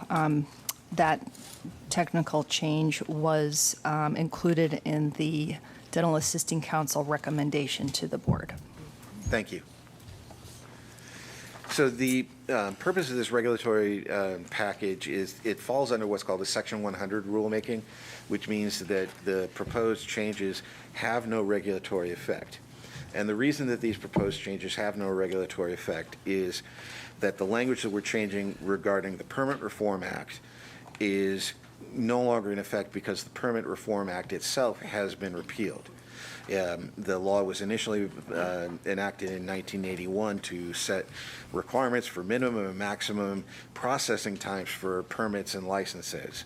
And that can be found in the government code sections, or it could be found rather, in the government code sections 15375 and 15376. But it was repealed in 2003. The board, I believe before my time here, did repeal similar language that was in place in its regulations for dentists. So this is just another measure to make things consistent and uniform across our regulations. Now, additionally, we are, because the board no longer has regulatory authority over any category of registered dental hygienists, we're also proposing that the language be struck in 1076 and 1086 that refers to registered dental hygienists, because we no longer have the regulatory authority over those classifications of licensure. These changes, again, no regulatory effect here. So, and also, because this is a Section 100 rulemaking, it takes less time, has fewer steps in the process than a traditional rulemaking. We would anticipate this taking much less time as a result. But that's the extent of the situation here. As I indicated, the proposed text is also included. That starts on page 138. The material that we're seeking to have removed is in strike-through, and we are making that one change, as we indicated on the note, to update the citation from 1754 to 1752.4. So at this point, I'd like to open it up for any questions. Okay. Well, discussion, board discussion.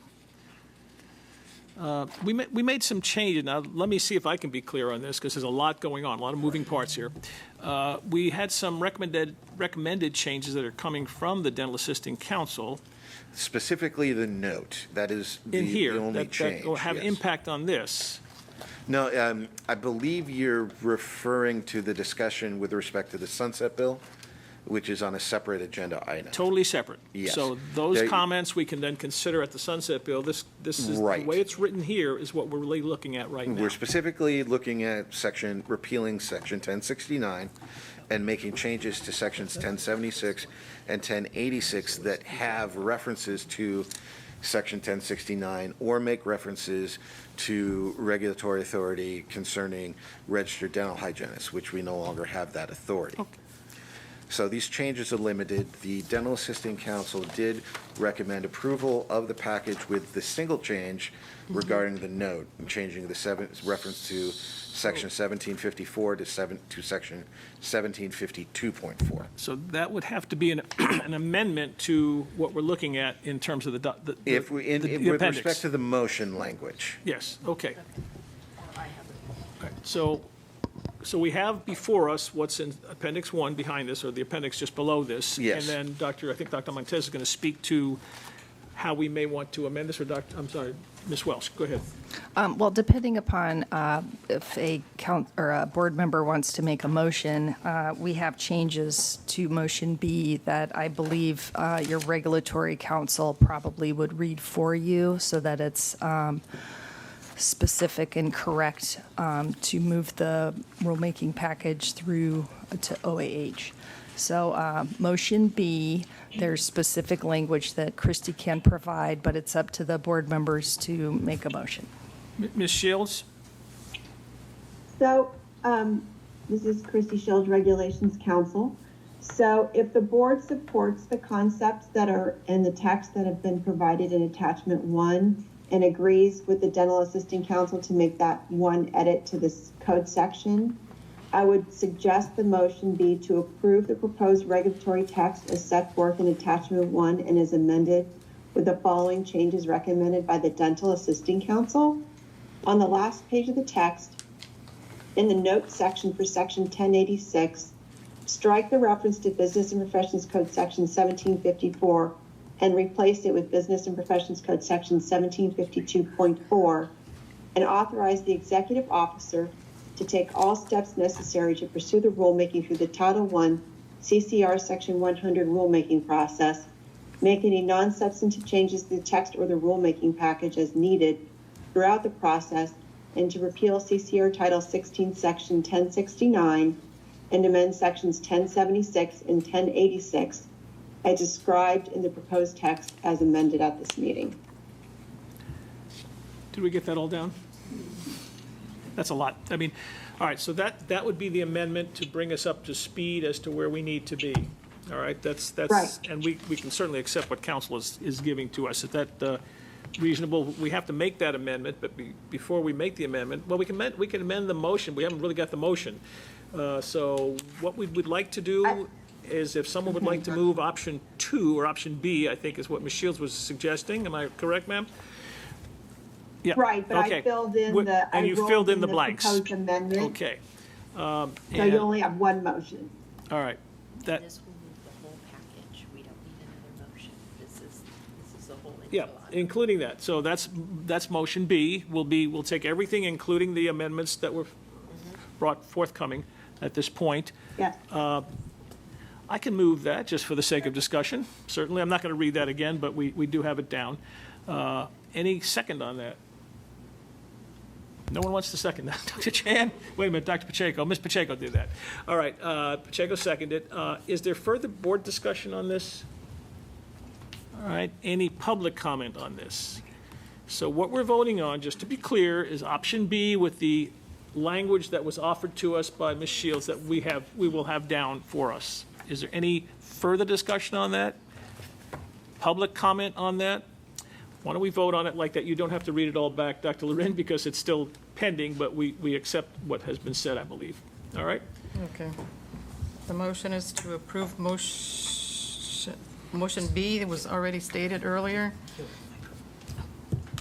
Option B is what, motion Option B is what B. we're looking for, right? Chan? Chan, aye. Chan, aye. Chang? Chang, aye. Chang, aye. David, absent. Felsenfeld? Felsenfeld, aye. Felsenfeld, aye. Forge? Absent. Larin, aye. McKenzie? Mackenzie, yes. McKenzie, aye. Medina? Medina, aye. Medina, aye. Molina? Molina, aye. Molina, aye. Olage? Olage, aye. Olage, aye. Pacheco? Pacheco, aye. Pacheco, aye. Thakur? Absent. You? You, I. You, aye. Motion passes. Thank you, and we will make sure that Ms. Shields' work gets put into that motion for us. Well, Mr. Bruggeman, I think it's time for lunch. So 13 and 14. We'll pick that up after lunch. No, yeah. We're going to give you guys 6 extra minutes because that was hard work. 1:30. 1:30, we'll be back.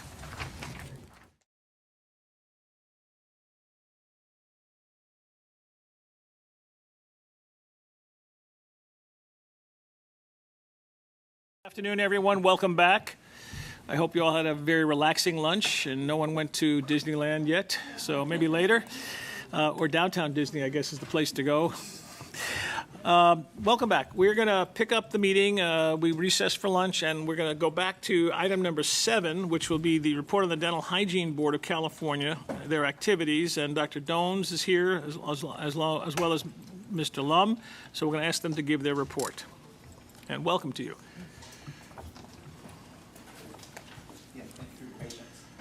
No problem. Yes, thank you. Pleasure to be here. Microphone on, please. Yes, Now say that pleasure to again. be here. I'm glad you're having a good time. Thank you. So good afternoon, President Felsenfeld, Executive Officer Montez, board members and staff. I'm Carmen Dones, President of the Dental Hygiene Board, with Anthony Lum, the board's executive officer, to report our activities to you. We've been extremely busy since our last report in November, and here's some highlights of the projects that we've been working on. Strategic planning. The board completed its 2024 to 2028 strategic planning session at our March 2024 board meetings. The plan will include new objectives and goals for the board to achieve over the next 5 years and focuses on improvements to existing procedures and expansion of programs. Some goals to mention are enhancing oversight of the dental hygiene educational programs, revise the law and ethics exam for it to be available in Spanish, increase the board's outreach and communication efforts, and improve the board's information distribution methods to interested stakeholders, including modification of our website, restart our newsletter, and initiate the use of social media. We continue to work on promulgating our regulations and identifying the need to revise existing regulatory sections as needed. We have several packages moving through the regulatory process consisting of departmental and agency reviews prior to moving forward to the Office of Administrative Law for approval. A few topics we're addressing are, 1, to maintain the student-to-faculty ratio in the dental hygiene educational program clinics at 5:1, as there's currently discussions with CODA from many states of increasing it to 6:1. Create and initiate a registration process of registered dental hygienists in alternative practice, the RDHAP, in designated areas with the board, and initiate the inspection parameters for mobile dental hygiene clinics and portable dental equipment owned by RDHAPs to ensure the appropriate sanitary and sterilizing procedures are in place for infection control and patient safety. We're also continuing to work with your staff to move dental hygiene regulations in the Dental Practice Act under your purview into our sections of law, since the dental board no longer directly oversees the dental hygienist. Once the sections are moved, once the sections moved are identified and agreed to by both boards, they'll proceed through the regulatory process to be approved by OAL to add to our sections of the law. I want to thank E.O. Montes and Mr. Brueggerman for working with us on this endeavor. Oversight of the dental hygiene educational programs continues with various changes constantly occurring, such as new program directors and faculty qualifications, expansion requests of existing program facilities or clinics to increase the number of students in each cohort, and requests for new dental hygiene schools for entrance into the profession due to an anticipated workforce shortage. Several site visits to the educational programs occurred over the past few months to ensure a safe practicing environment for the students and operational compliance of the law. We discovered that a couple of schools were found to be out of compliance with the law, and after providing a reasonable time frame to comply without success, the board may issue citation and fines and probation for these programs as a warning to comply. The issues will be addressed at our July 2024 board meetings unless their circumstances change before then. Over the past few years, the board has been researching the feasibility of alternative pathways to licensure. As a result of our research and task force and committee recommendations, the board voted to eliminate the clinical examination requirement for California graduates. Because the dental hygiene educational programs teach and educate to complete competencies within the program, it was determined that a clinical examination was more of a barrier to licensure instead of an assessment of a student's competency. This was also supported by the DCA, Office of Professional Examination Services, to research alternative pathways to licensure other than a clinical examination after our last occupational analysis was completed. Through our last sunset review in 2023, we were able to obtain legislative approval of new statutory language eliminating the clinical examination requirement for California dental hygiene graduates who apply for license within 3 years of graduation. If they apply after the 3 years has passed, they will need to complete a clinical examination to qualify for license.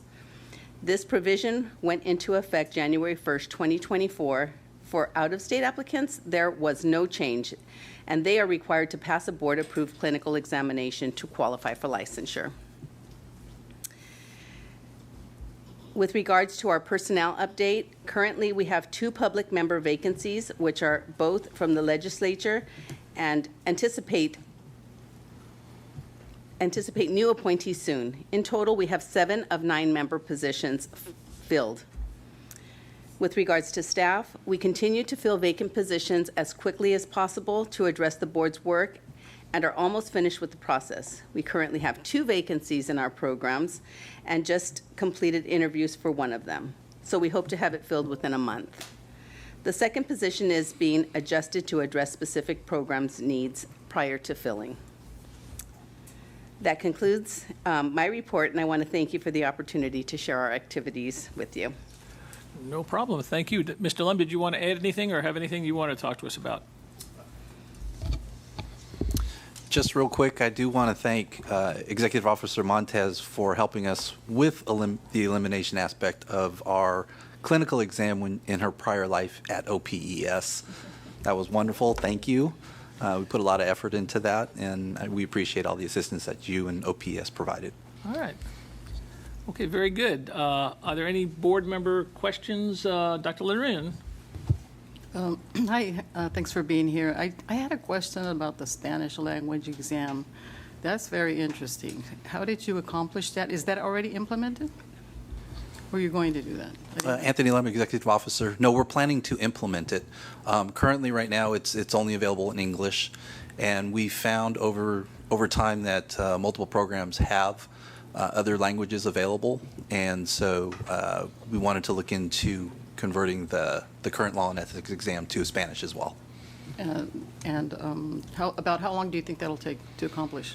I'm not sure. The idea for this just came up probably within the last 3 months, and we honestly were focused on other projects, but we have a new contract with OPES now to have an occupational analysis done, And so we can always use that over the next year to look into it and get that done, because we're constantly doing exam development as well. Thank you. Did you happen to have a survey on that it was actually needed? The exam in another No, we language? didn't use any statistics to come to that rationale. We just knew, here being in California, that it's most definitely needed. Yeah, that's good. Thank you. Dr. Montez?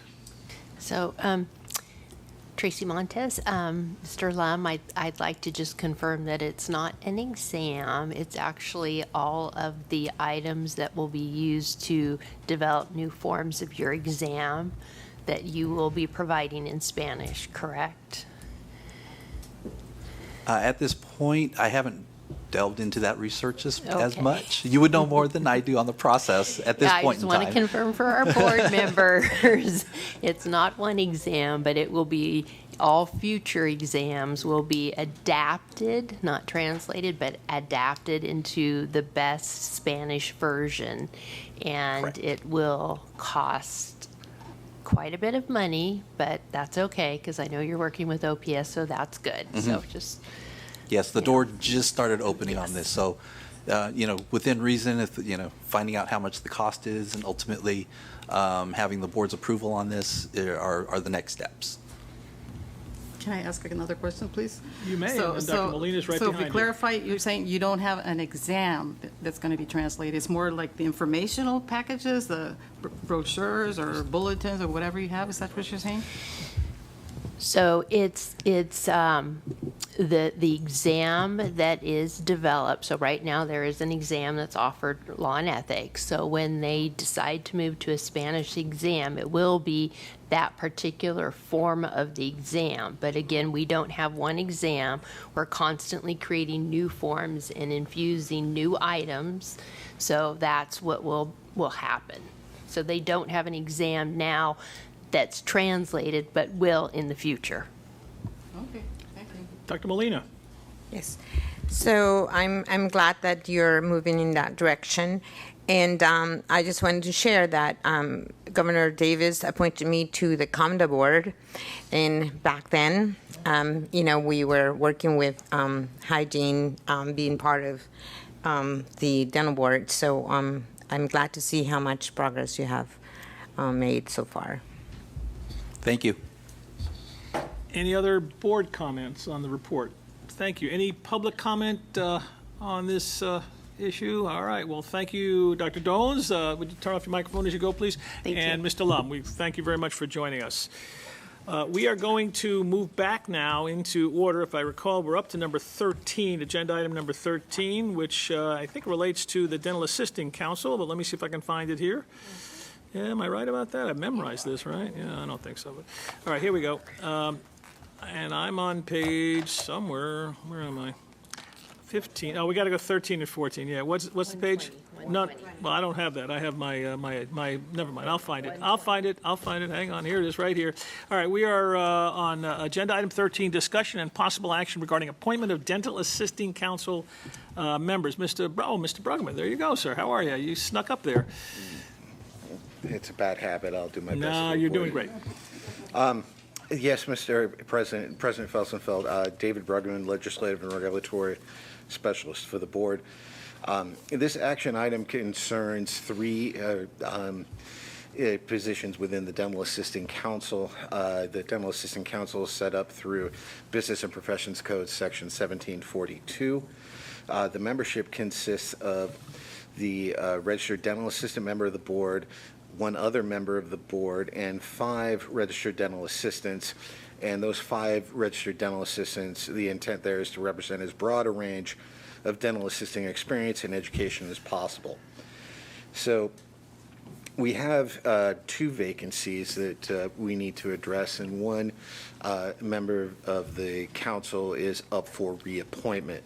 So there will be 3 specific actions that we're recommending that the board take. We, much like with the evaluators, we would recommend voting on them separately.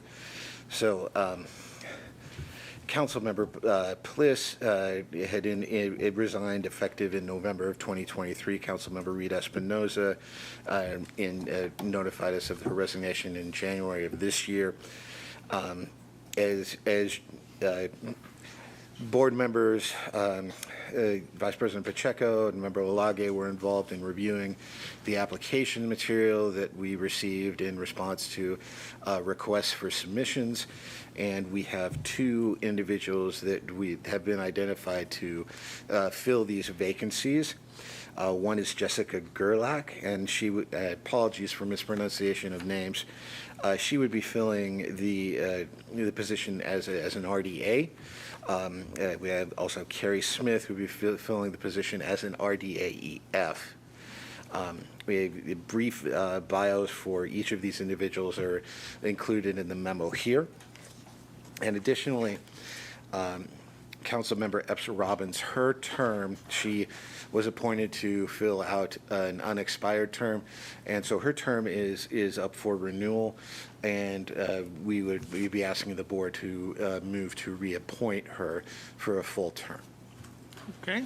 So that's the extent of the update here. The specific motions, as I indicated, we'd like you to vote on each of them separately. We will do that. Do we have any discussion about the concept of what we're doing here before we get into the actual motions? If not, Dr. Olage? Soon, Dr. Olage. Almost. Soon to be Dr. Olage. We're going to start it off early. Go ahead. I move to appoint Ms. Jessica Gerlach for the open RDA position on the Dental Assistant Council. Is there a second? Second. Oh, wait, I'm sorry. Ms. Medina. You're not a doctor yet. We're going to call you Ms. Medina. I'll go back to Ms. Olage. All right, we have a nomination and a second. Is there any board discussion on the issue?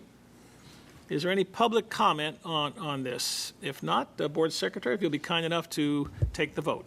Dr. Ledian, Board Secretary, the motion is to appoint Jessica Gerlach as an RDA position of the Dental Assistant Council.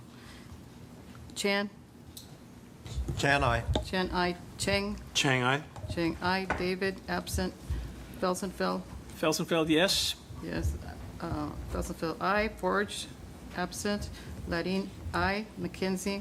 McKenzie, yes. McKenzie, aye. Medina? Medina, aye. Medina, aye. Molina? Molina, aye. Molina, aye. Olage? Olage, aye. Olage, aye. Pacheco? Pacheco, aye. Pacheco, aye. Thakur? Thakur, aye. Thakur, aye. You? UI. You, aye. Motion passes. Thank you on behalf of Jessica Gerlach. Dr. Olage, another, now we're ready for the next So one. our second one, to move Sure. to appoint Ms. Carrie Smith to the open RDAEF position on the Dental Assistant Council. Thank you. A second? Second. No one? Second. Dr. Linden, I'm sorry. Go ahead. Any board discussion on this?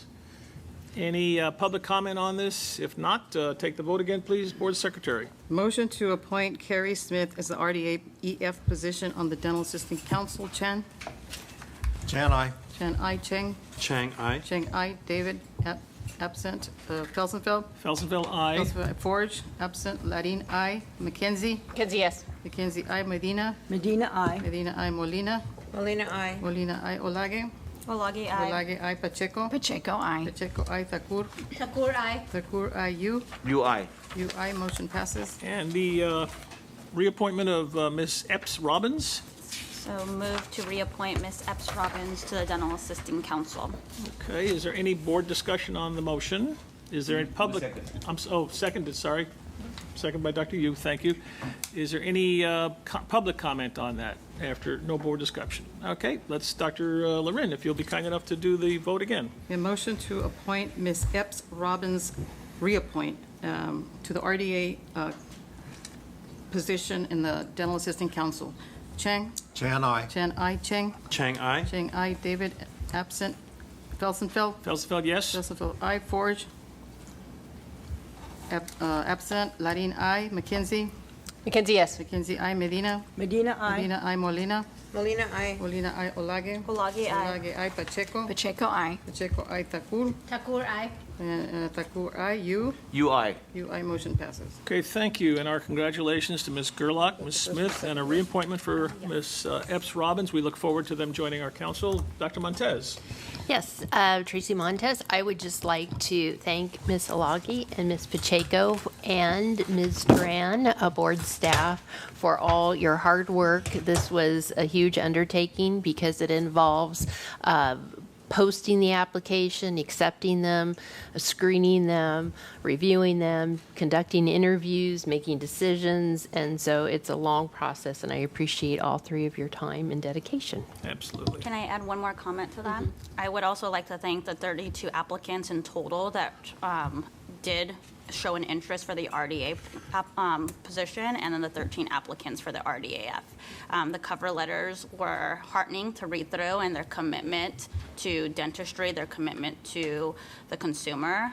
So just wanted to thank each of those individuals for their time in the application process. That's great.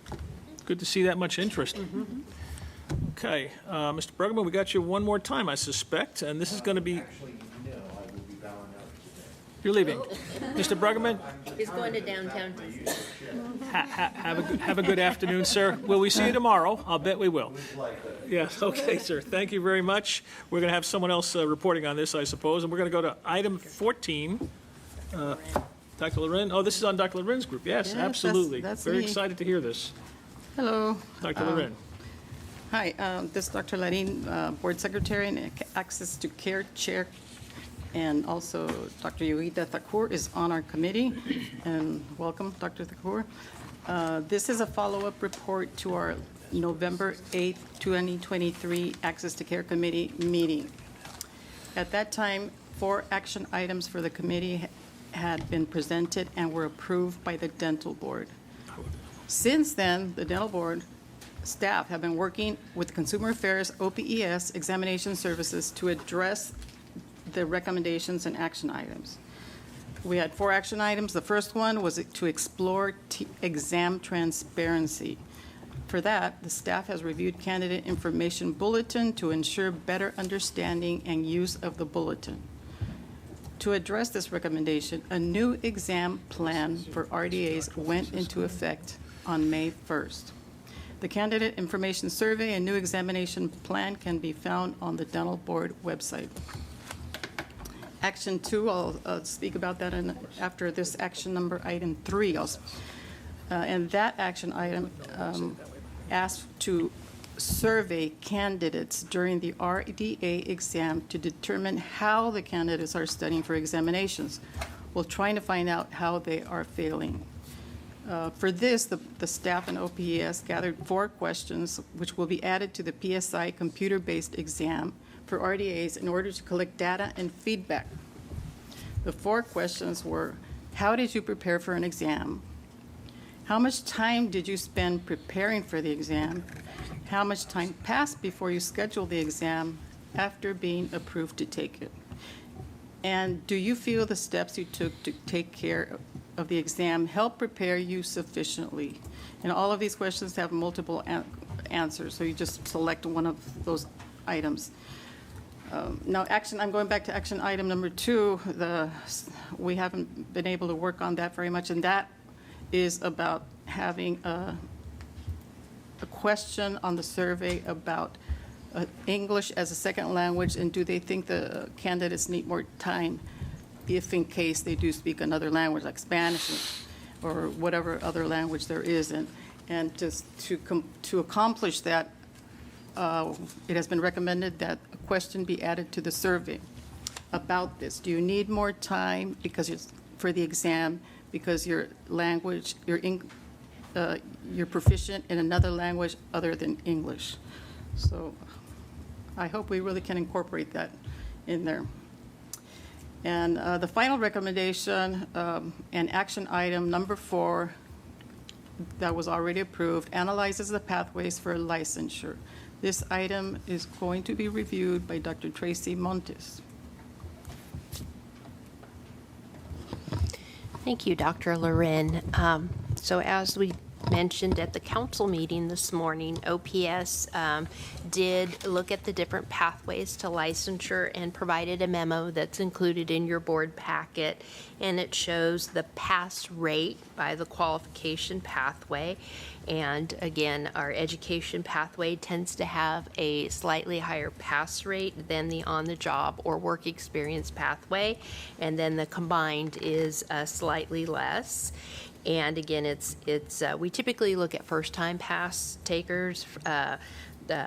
That's usually a statistic that we look at as having more weight than, say, the other two, because if these individuals tend to be the more competent, the ones that are prepared, they've come in, they've taken the exam. And so, again, as I shared, our pass rates are what we would anticipate for this particular profession or occupation. And then the board was also, and the council had also asked some questions about percentage of candidates. It's actually answering the questions correctly, so I may have misspoke. It's not so much a pass rate. They don't pass by content area. They have an overall pass rate, but to get a sense of how they're performing by the individual content areas, they did break it down. And so again, our assessment and diagnostic was our first content area, and again, you can see the answers percentage answered correctly. And then you can also see candidate area 2 is dental procedures. Then we had infection control, which had our lowest number or percent of candidates answering correctly, and then law and ethics. And so OPS did have the recommendations here. We've acted on the first one, and that is updating the exam and the candidate information bulletin. As Dr. Loren mentioned, we wanted to try to provide additional information to candidates who are preparing for the examination, as well as the schools, training schools or dental office. They can get this information and help their students or their employees prepare for the exam. And then also, too, we mentioned that we are moving forward with the regulatory package to change the passing score and also to eliminate references to the practical exam. David mentioned this earlier as well. And so once this gets in, is accepted and moves forward, we'll come back to the board, the council and the board, and talk about reducing number of scoreable items and things like that. So there's sort of two pieces in the second recommendation. But essentially what we're trying to do, again, is make sure that we have a nice, robust examination. And hopefully this helps provide some information to the board. And again, happy to answer any questions at this point in time. I'll turn it back to Dr. Loren. Thank you. I was reading a recommendation conclusion. It says to reduce the exam questions from 125 to 100. So that's, when do you think that would happen? It will probably need to happen when the regulation is Like promulgated. within the next year? Yeah. Within a year, okay. No, again, I just wanted to thank Dr. Tracy Montes and the staff, because I thought we weren't going to be able to touch the access to care issues until after the sunset review, which I was told that. So I'm really excited that the staff did continue to work on that, and thank you again. You're very welcome. We had a little extra time, so we squeezed something in. I bet you did. And I think that Dr. Felsenfeld, I think it's consistent with access to care and with the Dental Hygiene Board's report. I think Dr. Felsenfeld would like to suggest something for the board's staff to pursue. Well, if you put it that way, I do have one question, though, from a psychometric standpoint. I can't spell psychometric, but I know what it means. I'm looking at the pass rates. Now, I've had a lot of experience in my specialty of doing a lot of specialty exams, and I see here, no matter what the qualification is, 93, 94% of them ultimately pass it after 2 or possibly 3 tries, which may or may not mean something. I've been taught in dealing with my psychometricians, we have a little extra time, so I'm just going to wander around here for a minute, that the pass rate goes down after, for the multiple test take, the pass rates go down, not up, because the ones who don't get it just don't get it. But this, well, what's here is what's here. So maybe there's a little education going on. I'm just curious, because I think Dr. Thakur is agreeing with me that her experience has been the same way. Yeah, All right. there is the concept of regression to the mean. Yeah, The more times okay. you do it, I can't express it that way, but yes. Okay, very good. Now, having said that, and I have been very impressed with the work that this group has done. You guys have really done a wonderful job, because it's hard. It's hard, but you're getting it done, and you're doing it with the spirit that we would expect. And given what Dr. Dones and Mr. Lum were talking about, I think it would not be inappropriate if we ask RDA, one more time, dental board staff to possibly look into what it might cost to do some translation of these things. And you can coordinate that with Mr. Lum and Dr. Dones. And I think that wouldn't be a bad idea. At least look at it. We know that it gets expensive, we have limited budgets and whatever it is, but I think it is a worthwhile endeavor to take a look at. That's all. Can I All add right. one more thing? Yes, ma'am. I just want to add that I did view the Sunset Review with yourself. Yes. And I was surprised at all the questions the legislator had about access to care. That was like one of the main issues, so I was really surprised about that. We had a number of legislators who just came into the meeting and walked out of the meeting. They had one question they wanted to ask, they got on board, and they were from underserved areas, and they wanted to know what we're doing about that. That was what it really came down to. Are we going to, whatever the issues were, and all of them related to serving the underserved. And we understand that, but that's not what we do. But that's where that all came from. I understand. And it I took was us an just really hour for surprised. this, which should have been half an I have hour. a question about that, because on our mission statement, it says to protect the consumer and access to care. Yeah. So we do. I understand that, but we can't solve the problem of bringing in dentists or bringing in assistants and things like that. Well, Not for here, not now. Yeah, we can provide opportunities. Our role as a regulatory board is to make sure that we have a transparent licensure process that does not establish artificial barriers to licensure. That's what we do. We say, this is what you need to do to be competent. We don't say you have to be successful. You don't have to make lots of money, all of that. You just simply need to do no harm to the public. And we do that as far as requiring people to go to underserved populations. That's nice if there are opportunities for that, but constitutionally, we cannot require people to go to those locations. So if another department would like to offer grants or some mechanisms, certainly we can participate in those discussions. Those haven't come to us yet. So what we do as a board is we do outreach, we make sure things are clear, transparent. That's why we're always updating our legislative proposals. This is what we shared in the sunset hearing. We now have license by credential, licensure by residency. We've got the new pathways for dental assisting. So that's how we address access to care. But again, sometimes we have a lot of new legislators, and they don't always know where regulation falls in the process. You know, they tend to sort of lump us with a lot of other state agencies. Sometimes it works and sometimes it doesn't. But I'm happy to look into translating if we can do it, and it results in more individuals getting licensed, and it's in a defensible, appropriate manner, then that's great. So happy to do that. And we should be able to bring something back in August. I think we can get some numbers Get for a you. sense of where we are. I am going to, maybe a second time, ask if there's any additional board comment on the Access Group and their work. Any public comment in that area?